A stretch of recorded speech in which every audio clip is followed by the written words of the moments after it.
छीनता, आबो दाना बंद नहीं करता, सूरज को हुक्म नहीं करता कि इसके आंगन में रोशनी नहीं फैलानी, चांद को नहीं रोकता कि तेरी किरणें इसके वेड़े में नहीं पड़नी चाहिए, बल्कि अल्लाह जब किसी से नाराज होता है सजदों की तौफीक छीन लेता है। सजदों की तौफीक छिन गई तो फिर समझो अल्लाह नाराज है, अल्लाह राजी नहीं है। और अगर सजदों की तौफीक नसीब हो जाए, किसी ने वासफ अली वासफ मरहूम से पूछा था कि कैसे हमें पता चलेगा कि हमारी नमाज कबूल हो गई है, तो उन्होंने कहा था एक नमाज के बाद दूसरी अता हो जाए तो समझ लो पहली कबूल हो गई है।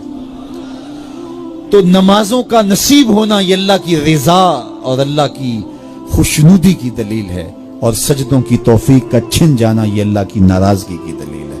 मैं और आप देखें कि हम कहां खड़े। देखिए दौलत तो कुफार को भी मिलती है, अल्लाह दौलत उसे भी देता है जिससे राजी है, उसे भी देता है जिससे नहीं राजी, लेकिन सजदों की तौफीक उसे ही देता है जिस पे वो राजी है।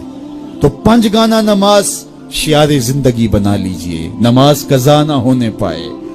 कयामत के दिन बेनमाजी उस सफ में खड़ा होगा जिस सफ में नमरूद खड़ा होगा, जिस सफ में हामान खड़ा होगा, कारून खड़ा होगा, शद्दाद खड़ा होगा। मुझे बताइए हम में से कोई ये गवारा करता है हम उस सफ में खड़े कर दिए जाएं जहां दुश्मनाने खुदा खड़े हों? आज कोई नमाज पढ़े या ना पढ़े, हशर के दिन हुक्म होगा कि अल्लाह के हुजूर सजदा करो। हर कोई सजदा करना चाहेगा, जो नहीं पढ़ता वो भी करना चाहेगा, लेकिन बेनमाजी की कमर अकड़ जाएगी, वो आरजू रखने के बावजूद सजदा नहीं कर पाएगा। कुरान बताता है कुछ लोग जहन्नम को धकेले जा रहे होंगे, उन्हें कुछ लोग पूछेंगे मा सलकाकुम फी सकर, तुम जहन्नम को क्यों जा रहे हो, क्या हुआ तुम्हें? तो वो जवाब में क्या कहेंगे, लम नकु मिनल मुसल्लीन, हम नमाज नहीं पढ़ा करते थे। सबसे पहला हिसाब कयामत के दिन जो बंदे से लिया जाएगा वो नमाज का लिया जाएगा। पहला सवाल बंदे से ये होगा। यार चिड़ियां भी रब की तस्बीह बोलें और अशरफुल मखलूकात सोया रहे। जब सुबह का वक्त होता है हशरातुल अर्ज़ भी बिल्लों से निकल के रब की तकदीस के तराने पड़ रहे होते हैं। दरख्तों की शाखों पे चिड़ियां परिंदे वो भी अल्लाह की तकदीस के तराने पड़ रहे होते हैं। हशरातुल अर्ज़ भी उसकी तकदीस के गीत गा रहे होते हैं, और अशरफुल मखलूकात खराटे ले रहा हो, इससे बड़ी बदनसीबी क्या हो सकती है। आइए पंज गाना नमाज शियारे जिंदगी बना ले। इस मजलिस में अगर कोई बेनमाजी है तो आज अज़्म मुसम्मम करके यहां से लौटे कि आज के बाद नमाज नहीं छोड़ूंगा।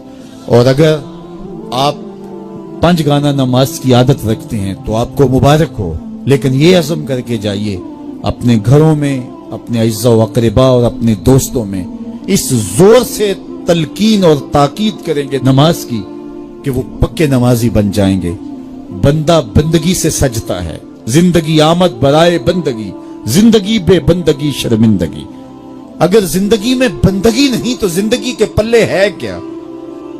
उलमा ने लिखा है कि ये सारे दरख्त हालते कयाम में हैं, चौपाई हालते रकू में हैं, मेंढक तशहुद में हैं, और हशरातुल अर्ज़ सजदे में हैं, और इंसान अशरफुल मखलूकात है। इसकी इबादत में दरख्तों का कयाम भी रखा गया, और रुकू भी रखे गए, और सजदे भी रखे गए, और कादे भी रखे गए, इसलिए ताकि इसकी इबादत तमाम मखलूकात की इबादत की जामे बन जाए। लेकिन इसके बावजूद अल्लाह के हुजूर सजदा रेज होना पसंद न करे तो बताइए कैसे रहमतें इसके ऊपर उतरेंगी।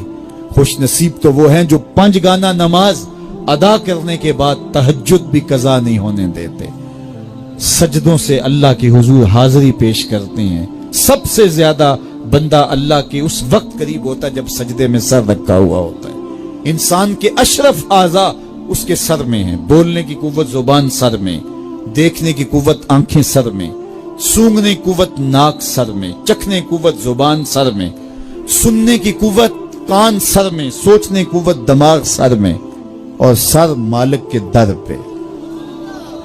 नाक भी रगड़ रहा है, पेशानी भी रगड़ रहा है, और जुबान से क्या कह रहा है, सुबहान रब्बियल आला, मालिक मुझसे नीचे कोई नहीं, तेरे से बाला कोई नहीं। इंसान को बंदगी का ज़ौक़ जब नसीब हो जाता है, जब उसके हुजूर बंदा झुकने लग जाता है, तो फिर वो किसी के आगे नहीं झुकता। वो एक सजदा जिसे तू गरां समझता है, 1000 सजदे से आदमी को देता है नजात। हज़रत मुआविया रज़ी अल्लाह ताला अन्हु की मरवियात से है کہ اللہ تعالیٰ جل شانہ جس کی بہتری کا ارادہ کرتا ہے اس کو دین میں سمجھ عطا کر دیتا ہے، اس کو دین میں فقاہت نصیب کر دیتا ہے۔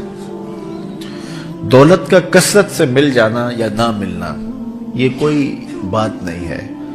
دولت اللہ انہیں بھی دیتا ہے جن پہ راضی ہوتا ہے، اور انہیں بھی دیتا ہے جن پہ ناراض ہوتا ہے۔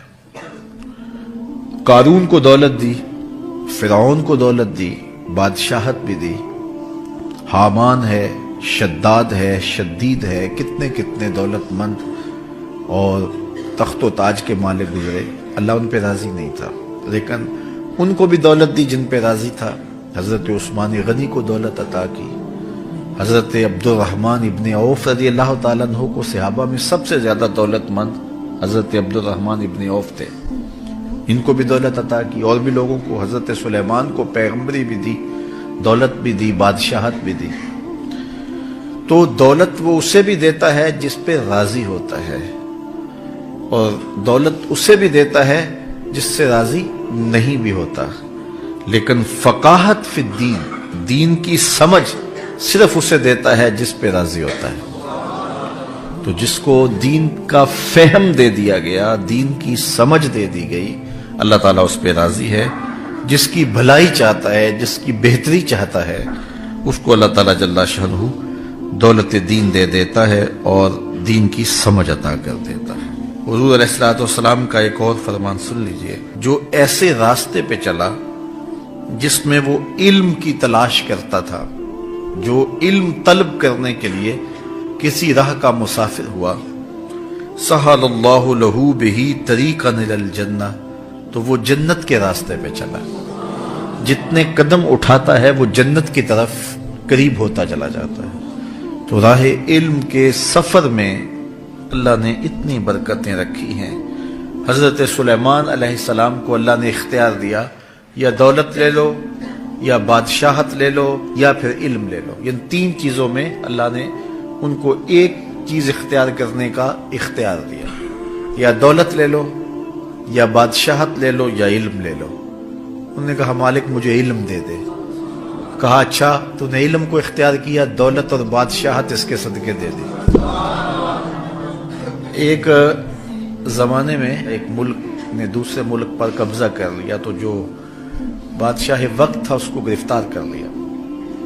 تو جب گرفتار کر کے دربار میں لایا گیا تو وہ جو دوسرے ملک کا محکوم بادشاہ تھا وہ سامنے کھڑا ہے، تو اس نے اس کو کہا کہ میں بھی چونکہ بادشاہ ہوں اور تم بھی اس سلطنت کے شہنشاہ رہے ہو، تو میں تمہیں قتل نہیں کرتا، تمہیں معاف کرتا ہوں، اور اب اس ملک میں میں تمہیں کوئی عہدہ دینا چاہتا ہوں، اب تم بتاؤ تم کون سا عہدہ قبول کرو گے۔ اب ہمارے حکمران ہوتے ہیں وہ کہتے ہیں وزیر خزانہ لگا دو، لیکن اس نے کہا مجھے معلم لگا دو، مجھے ٹیچر لگا دو۔ تو وہ بادشاہ ہنس پڑا، کہنے لگا پھر دوبارہ بادشاہی چاہتے ہو؟ تو یہ بادشاہی ہے، یہ شہنشاہی ہے۔